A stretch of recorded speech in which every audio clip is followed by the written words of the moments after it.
It's about time this channel popped off. It's about time you pop a comment below. It's about time you pop off that shirt and go bloody mental. It's about time you learned about the Fractal Pop, specifically the Pop XL Air.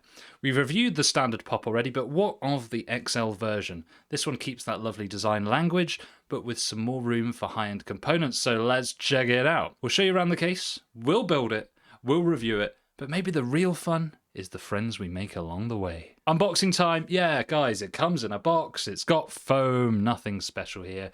No soy face, thumbnail face, clickbait stuff here. A brief adjournment to speak about something important. Your mother. Good things come at a price. Your mother is no exception. If you want to enjoy a premium experience, you gotta pay. Same goes for the Fractal Pop XL Air. £110 to £120 these tend to go for. You can actually get them a bit cheaper as a distributor, but most guys don't have distributors. This is going to put it in that more premium category for cases. Now, you know, here at Concept Suit, we give the uglier side a chance, the cable management side. Let's crack it open. There's bags of room for even the largest ATX power supplies and no cutout on the front, which means that ugly ass label will be fully hidden. Towards the front of the case, we have these two hard drive bays. Look a bit different from a standard caddy, don't they? Well spotted, viewer. You are very clever. That's because if you take out the top one, you can mount an optical drive here. Now, I don't know about you guys, but I don't think it's 1996. I don't know anyone that uses optical drives anymore, but it's nice to have the option there. I do know of a few people that still use Blu-rays, I think. But to access the front of the drive, you simply pull off the bottom panel of the front of the case, where you also have a small storage pouch. And that's actually pretty cool use of space, especially if, like me, you have a bunch of USB sticks. But moving on, we have a 3.5-inch hard drive mount just above here as well. We've got two 2.5-inch SSD mounts to the right. Plenty of normal cable tie-down points, which is just chef's kiss. No need to overcomplicate a system that already works. We have a saying here in Britain, if it ain't broke, don't fix it. That's enough of this side. Moving on. Presentation side, what you actually see. I think this looks real sleek, zen, minimalist. Not only that, there's bags of room for your components. ITX, MATX and ATX boards are supported with ease. You can fit CPU coolers up to 170mm, which as far as I know is all of them. You can mount a 240mm or 280mm cooler on the top, or up to a 360mm on the front. There's up to 455mm of GPU length clearance, including when the fans are there, which means you can front mount a radiator without worrying about clearance. This is a problem that you sometimes get with the graphics cards being so big nowadays. Luckily in this case, it is not the case. There are 4 ARGB Aspect 12 fans included, which daisy chain together and connect to your motherboard. On the top panel, we have the standard power button, LED button, headphone, mic jack, and 2 USB 3 ports. There's a slot for USB-C, but that is sold separately. First impressions are good, very good. Lovely design, very aesthetic indeed. I'm impressed with the clearances and compatibility, but I do have a couple of reservations already. I would much prefer to see a 360mm radiator in the top of the case. I think it just looks nicer having your liquid cooler in the top. High-end cases are typically paired with high-end builds, which will use these larger coolers. I would sacrifice one of the 3.5-inch HDD bays to allow for this if that's what it takes. Secondly, I would like to see a cutout in the PSU shroud for the graphics card power cables, which would allow for cleaner routing. Lastly, and most importantly, it's pretty cheap of Fractal not to include USB-C on the front panel as standard. You have to buy a separate patch cable. Bad times. But come on, people, you can't review a case without building in it first, so let's hop to it. For the parts, it's a cracking high-end spec with the i7-13700KF, 32GB of DOM Platts RAM, and the smooth RTX 4080 Aero by Gigabyte. A lip-smacking assortment of sweet treats. Let's build.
Clean as a whistle, sweet as a nut, clear as day. A cracking build, looks ultra clean, very aesthetic. I'm sure anyone would be proud to have this on their desk.